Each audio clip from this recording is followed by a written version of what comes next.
As Escrituras registram para nós numerosas ocasiões em que Deus estendeu a mão no tempo para afetar e alterar a história do mundo. Às vezes, essa intervenção foi pública e dramática. Outras vezes foi secreta e oculta. Mas seus efeitos foram profundos. Seu progresso imparável. Entre esse registro do envolvimento divino na história, dois eventos se destacam como claramente únicos. Dois grandes eventos que moldam radicalmente a história humana. O primeiro deles é a encarnação, aquele momento inigualável em que o Verbo se fez carne e habitou entre nós. João capítulo 1, versículo 14. A primeira vinda de Cristo transformou o mundo como nenhum outro evento antes. E sua segunda vinda não será menos dramática. Com grande clareza, as Escrituras nos confirmam que Cristo está voltando a esta terra. O arrebatamento, que afetará somente a igreja, o verá vir secretamente aos ares, pois o arrebatamento afetará somente a igreja, pois só a igreja vai ver ele vir secretamente aos ares, mas a sua manifestação, que ocorrerá após 7 anos do arrebatamento da igreja ao céu, sua aparição gloriosa, como fala Tito, ou Paulo na epístola a Tito, no capítulo 2, versículo 13, é seu retorno público e glorioso à terra, tão repentino, devastador e chamativo quanto um raio. Isto está registrado pelo próprio Senhor Jesus em Mateus capítulo 24, versículo 27. Este evento é uma das grandes esperanças da Escritura, saturando tanto o Antigo quanto o Novo Testamento, e é, diz Paulo, nossa bendita esperança. Tito capítulo 2, versículo 13. A volta de Cristo será uma intervenção dramática e cataclísmica na história humana, mas seu significado não será o mesmo para todos. Para as nações do mundo, será um tempo de consternação, ou seja, angústia e tristeza. O capítulo 19 de Apocalipse descreve sua vinda sentado em um cavalo branco. Esta é a vinda para reinar, a sua manifestação, não é a vinda para arrebatar a igreja. Isto já aconteceu 7 anos antes. Vem um cavalo branco como rei dos reis e senhor dos senhores, destruindo totalmente as nações que se reuniram para guerrear contra o Cordeiro. É sobre esse evento que o salmista falou e fala no Salmo capítulo 2, dizendo: os reis da terra se levantam e os governantes juntos conspiram contra o Senhor e contra o seu ungido. Salmo capítulo 2, versículo 2. Que momento trágico e ridículo será quando todo o poder de fogo da infantaria do homem for direcionada para o céu em uma tentativa fútil de destruir o rei vindouro. Não é de admirar que aquele que habita nos céus se rirá. O Senhor zombará deles. Está no Salmo capítulo 2, versículo 4. As nações deste mundo há muito estão em rebelião, e essa rebelião ainda não teve sua expressão mais plena, mas todo o seu poder e sua vanglória serão destruídos em um momento pelo Salvador quando ele retornar em glória.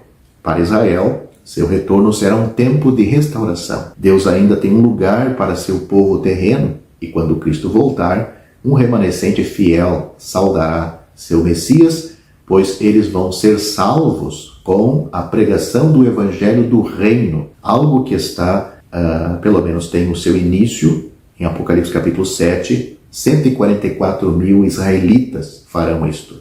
Em um mundo evangélico onde o supersessionismo, ou seja, a crença de que a igreja substituiu Israel no propósito de Deus, é abundante fazermos bem em lembrar que a grande declaração de Paulo de que os dons e a vocação de Deus são sem arrependimento é feita no contexto de sua discussão sobre a fidelidade de Deus a Israel em Romanos capítulo 11, versículo 29. Se roubarmos a esperança de Israel, roubamos a esperança de Israel, repassando para a igreja, coisa que a Bíblia não faz, negamos o caráter e a fidelidade de Deus e roubamos a confiança da igreja nele. Israel falhou com Deus muitas vezes e de muitas maneiras, Mas Deus nunca falhou com Israel. E quando o Senhor Jesus se manifestar, olharão para aquele a quem traspassaram e prantearão por ele, como quem pranteia por seu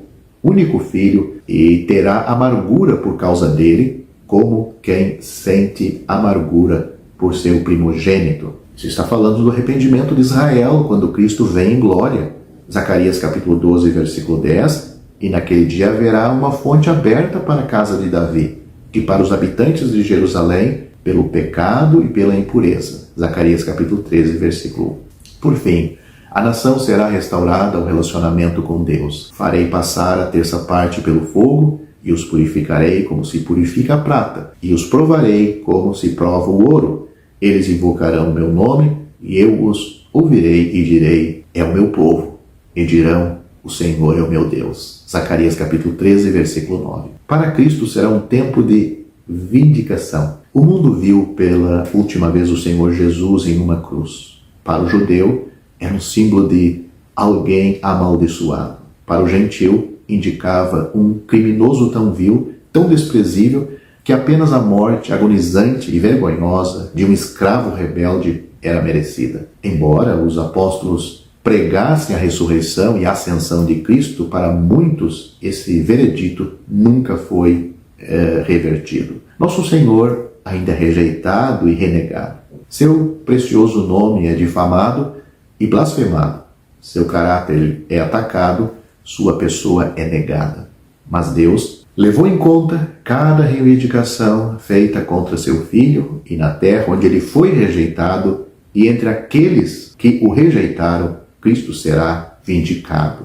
Deus terá a última palavra quanto à justiça, santidade e grandeza de seu Filho amado. O tempo de Deus está marcado quando ele mostrará seu Filho como o bendito e único poderoso, o Rei dos reis e Senhor dos senhores. 1 Timóteo capítulo 6, versículo 15. Cristo se humilhou, Deus o exaltará. E ao nome de Jesus, todo joelho se dobrará e toda língua confessará que Jesus Cristo é o Senhor, para a glória de Deus Pai. Filipenses capítulo 2, versículos 10 e 11. Nas palavras de John Nelson Darby, nesta terra onde o Filho do Homem foi humilhado, o Filho do Homem será glorificado. Se esta terra em si é apenas uma coisa pequena, o que Deus fez sobre ela e fará não é uma coisa pequena para ele, para Deus.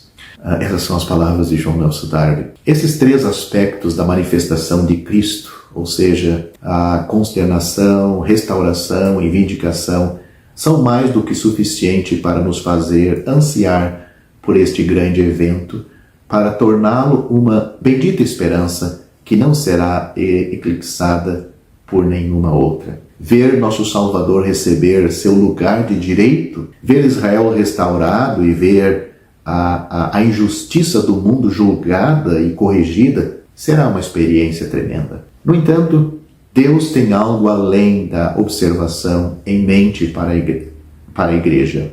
Não seremos observadores, ou seja, Deus não tem somente que a igreja seja um observador em silêncio, um espectador nesses momentos, quando Deus trata com Israel e as nações. Não seremos observadores distantes da manifestação de Cristo, estaremos envolvidos nela como participantes.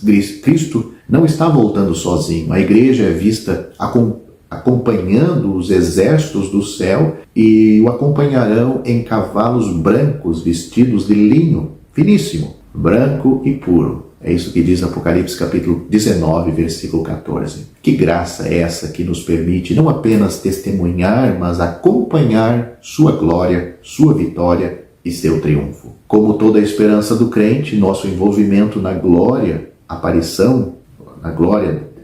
que seria a aparição de nosso Senhor Jesus Cristo, atinge nossa experiência presente. É com essa esperança que Paulo abre 2 Tessalonicenses ao apontar esses crentes perseguidos para o dia quando o Senhor Jesus se manifestar do céu com os seus anjos poderosos e quando o sofrimento deles será recompensado. É tendo diante de si a visão deste glorioso evento que Paulo ora que nosso Deus vos considere dignos desta vocação e cumpra todo o beneplácito de sua vontade e a obra da fé com poder. Que o nome de nosso Senhor Jesus Cristo seja glorificado em vós e vós nele, segundo a graça de nosso Deus e de nosso Senhor Jesus Cristo. 2 Tessalonicenses capítulo 1, versículos 7 e versículos 11 e 12.